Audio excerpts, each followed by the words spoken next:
Hi friends, welcome to my YouTube channel. Or in this video I'll cover up the grammar topic of transformation of sentences and the topic is remove to. मैं जो भी concept है remove to का वो पूरा इस ये video में कवर करने वाला हूँ. So without any further ado, let's get started.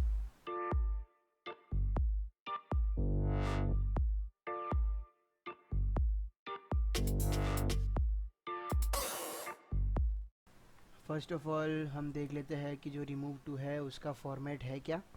तो क्वेश्चन के अंदर कंपलसरी दिया होगा पहले सब्जेक्ट, फिर वर्ब दिया होगा, फिर टू दिया होगा TOO, फिर एडजेक्टिव या कुछ भी सब्जेक्ट के बारे में दिया होगा, उसके रिलेटेड जो भी सब्जेक्ट है वो, फिर टू दिया होगा और रिमेनिंग जो भी दिया होगा वो एक्स्ट्रा. तो ये जो फॉर्मेट है वो फिक्स्ड है, यही मेंशन किया होता है सब क्वेश्चन में. तो उसका जो आंसर करेंगे टू को निकालने के लिए, उसका जो आंसर फाइंड करेंगे वो मैंने नीचे मेंशन किया हुआ है. तो सब्जेक्ट का सब्जेक्ट लिखना है, वर्ब एज इट इज़, जो टू है that will be converted into so, जो एडजेक्टिव है वो एज इट इज़ लिखना है, और जो TOO है उसको स्प्लिट करना है दैट. फिर सब्जेक्ट जो दिया है वो, अगर सब्जेक्ट नाउन के फॉर्म में दिया है तो उसका इधर लगाएंगे हम प्रोनाउन, और ऑलरेडी सब्जेक्ट अगर प्रोनाउन के फॉर्म में दिया है तो प्रोनाउन एज इट इज़ रखेंगे. कैन और कुड लिखना है और नॉट, ये इतना लिखना होगा, और जो रिमेनिंग जो एक्स्ट्रा है वो एज इट इज़. अब हम बात करते हैं ये कैन और कुड मैंने ऑप्शन के अंदर स्लैश में क्यों लिखा है. तो आप इधर देख सकते हो जो भी वर्ब होगा रिमूव टू के अंदर वो ओनली टू फॉर्म्स में होगा, that is present tense and past tense. जो वर्ब होगा वो प्रेजेंट टेंस में होगा या तो पास्ट टेंस में होगा. तो जो प्रेजेंट टेंस है उसके लिए हमें आंसर में कैन लगाना होगा, और जो पास्ट टेंस है उसके लिए हमें आंसर में कुड लगाना होगा. होप कि आपको ये क्लियर हो गया है. अभी आप बोलोगे कि भाई हमें फॉर्मूला नहीं बतानी, आप डायरेक्टली सम्स बताओ, हमें फॉर्मूला से नफरत है. तो चलो डायरेक्ट सम्स देखते हैं, आई मीन एग्जाम्पल्स देखते हैं. तो मैंने ये 3 एग्जाम्पल्स लिखे हुए हैं, एक एक करके सॉल्व करेंगे, आपको समझ में आ जाएगा. So here it is written, she is too foolish to solve the problem. तो ये सब्जेक्ट हो गया हमारा, तो सब्जेक्ट एज इट इज़ लिखेंगे. शी का शी, इज़ वर्ब हो गया, वो भी एज इट इज़ लिखेंगे. टू का कन्वर्ट हो जाएगा, इधर देखते हैं क्या है टू का कन्वर्जन. टू का हो गया कन्वर्ट सो में, तो पहले इधर लिखेंगे सो, ये भी एज इट इज़ लिखेंगे फुलिश,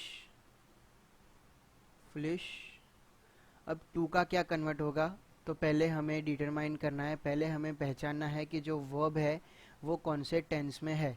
तो जो फर्स्ट क्वेश्चन है, ये वाले क्वेश्चन के अंदर जो वर्ब है वो प्रेजेंट टेंस में है, तो हमें इधर लिखना होगा कैन, जैसे कि इधर लिखा है मैंने कैन. उसके पहले भी क्या लगाना होगा, दैट, और जो सब्जेक्ट है उसका प्रोनाउन. तो मैं लिख रहा हूँ इधर फुलिश, टू के जगह पे दैट. अब इसके अंदर ऑलरेडी प्रोनाउन दिया हुआ है तो शी का शी लिखेंगे, दैट शी. प्रेजेंट टेंस है तो can not, can not solve the problem. ये हो गया हमारा आंसर. ये एग्ज़ाम में 2 मार्क्स या तो 1 मार्क का होता है, और जो ये टॉपिक है वो NCERT के लिए भी है, CBSE के लिए भी है, और ICSE के लिए भी है, जिसके अंदर ट्रांसफॉर्मेशन ऑफ सेंटेंसेस है इंक्लूड. सो आगे बढ़ते हैं. सेकंड क्वेश्चन लिखा है मैंने, she is too tired to cook food. तो पहले लिखेंगे शी. अब इसके जगह पे रीटा भी आ सकता है, Rita is too tired to cook food. तो she is as it is, too का हो जाएगा सो, टायर्ड, दैट. अब इधर लिखा है इज़, तो है प्रेजेंट टेंस में, तो she is so tired that. She subject as it is, उसका प्रोनाउन. प्रेजेंट टेंस है तो लिखेंगे can not, she can not cook food.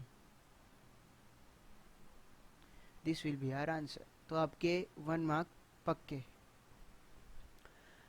Third example देखते हैं. मैंने लिखा है she is too illiterate to guide me.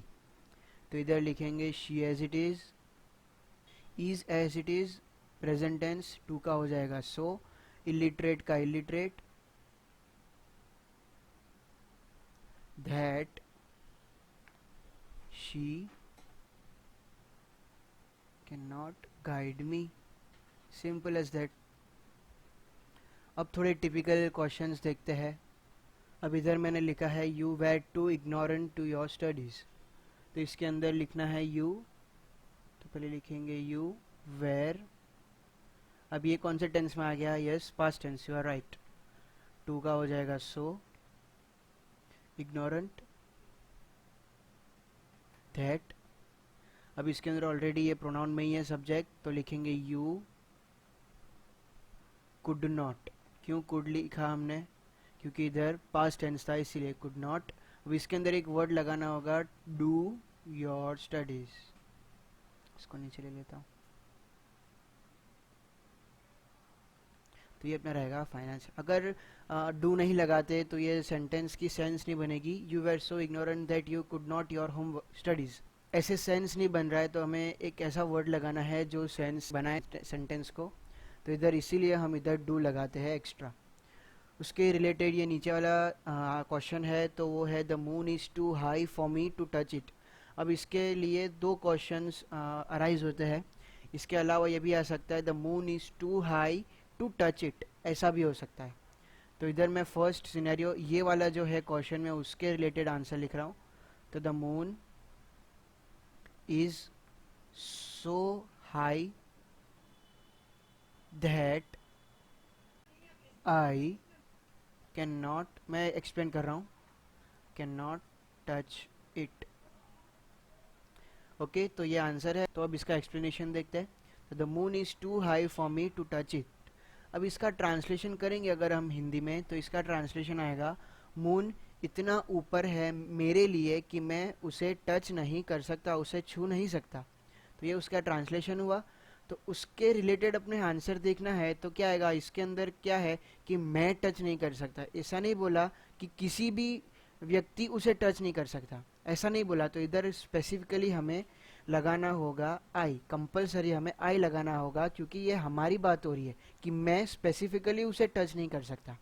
तो इधर लिखेंगे the moon is so high that I can not touch it, बराबर मेरे लिए इतना हाई है, ऑब्वियसली सबके लिए हाई हाई है, मगर ये मेरी बात हो रही है, तो अभी मैं मेरा इंक्लूड करूंगा सेंटेंस के आंसर में। The moon is so high that I can not touch it. अब इसके अलावा अगर फॉर मी जो है वो नहीं आता, तो उसका आंसर क्या होगा? तो मैं नीचे लिख रहा हूँ the moon is so high that. अब इसके अंदर फॉर मी की बात नहीं आई है, तो इसमें वैसे भी लिख सकते हैं that any one can not touch it, no one can touch it, या तो जो बेटर आंसर रहेगा ये वो होगा इट। इट मतलब क्या होगा? तो द मून, कि उसको it can not be touched. तो ये क्या हो गया अपना, ये वॉइस किया है उसका भी मैंने एक्सप्लेनेशन किया है, आप डिस्क्रिप्शन में लिंक देख सकते हो और इधर भी देख सकते हो। तो ये जो होगा वो मैंने वॉइस चेंज किया है इसका। It can not be touched, उसे कोई भी टच नहीं कर सकता, वो टच नहीं हो सकता। तो अगर इधर फॉर मी दिया है, तो अगर ये ऐसे टिपिकल या तो आपको कंफ्यूज करने के लिए अगर क्वेश्चन पूछे जाए तो उसका आंसर ऐसे लिखना होता है। तो होप यू गाइस आपको ये वीडियो समझ में आया होगा। लाइक शेयर और सब्सक्राइब करना ना भूलिएगा।